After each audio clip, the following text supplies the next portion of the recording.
Hello, class. This is Dr. Remy, your professor in an accounting class.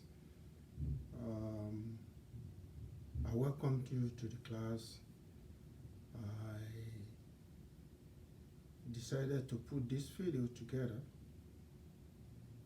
in order to re-emphasize and to review a few things in accounting with you.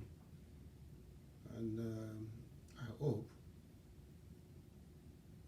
this will be very, very useful and relevant to you. The first thing I want you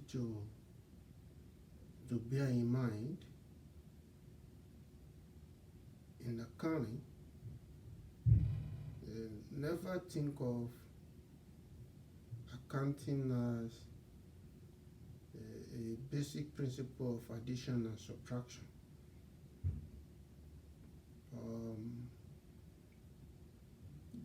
If you have that mindset before, erase it. But think of accounting as every transaction we have to resort to an increase or a decrease.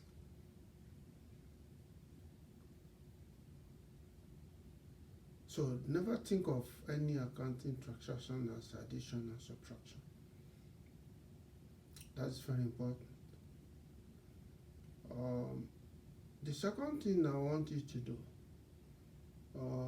always remember the asset. What are the items of assets? What are the items that fall on that asset?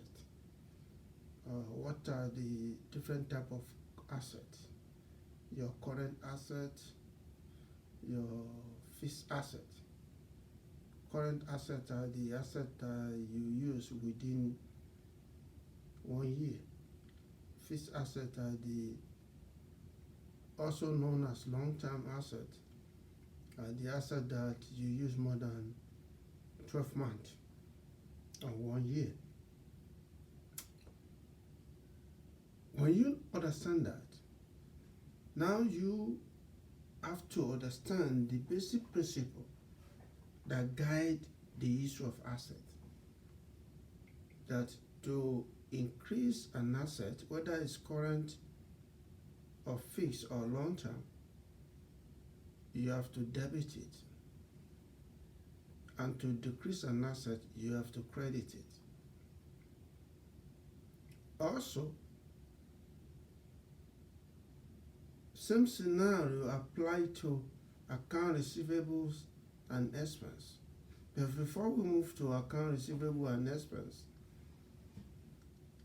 let's realize that the opposite of asset is a liability. The opposite of asset is a liability. So as you have current assets and long-term assets, so you have current liability and long-term liabilities. And to increase liabilities, you credit. To decrease it, you debit it, which is the flip side of asset. Same scenario apply to account payable and income. That any item or any transaction that fall under liability, account payable, and your income, to increase them you have to credit them. To increase them you have to credit them. And to decrease you have to debit. Which is on the flip side, is an opposite of what you do for assets, account receivables, and expense. I'm going to quickly illustrate that on the board. I hope you are able to see it. And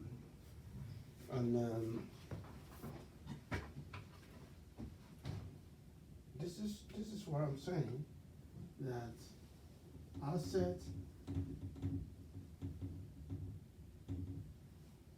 account receivables, and expense. Right? Anything under here, under this category, to increase them, you have to debit.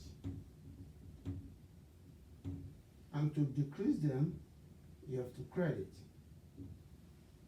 On the flip side, opposite of asset is liability.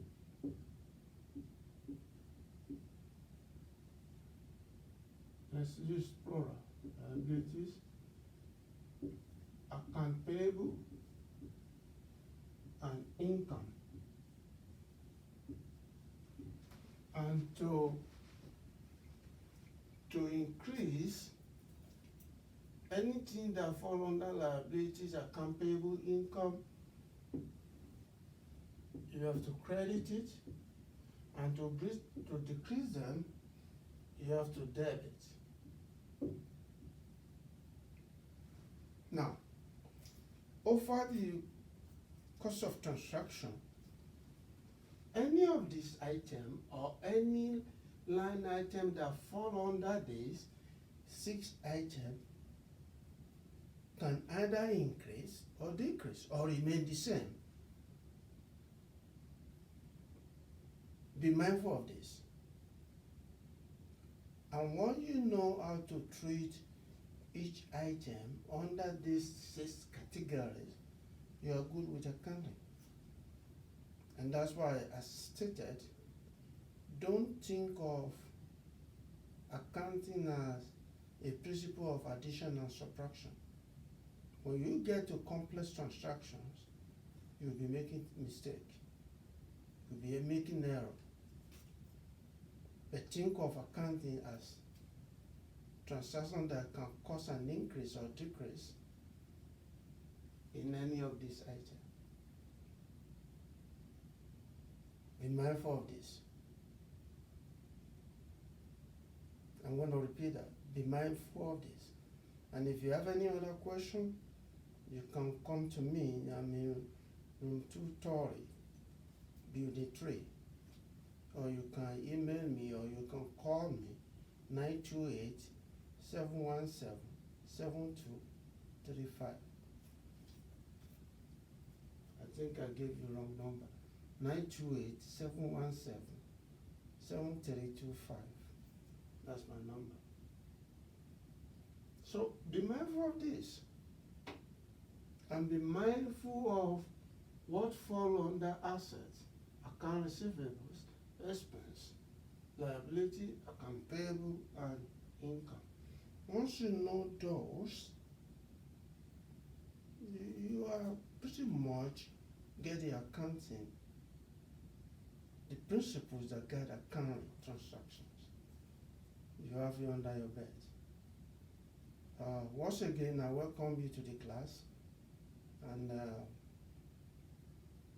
I'm looking forward to hear from you. Shoot me an email. You can walk into my office during the office hour, or you can call me. Again, this is Dr. Remy. I'm your accounting instructor. Welcome to the class. Bye-bye.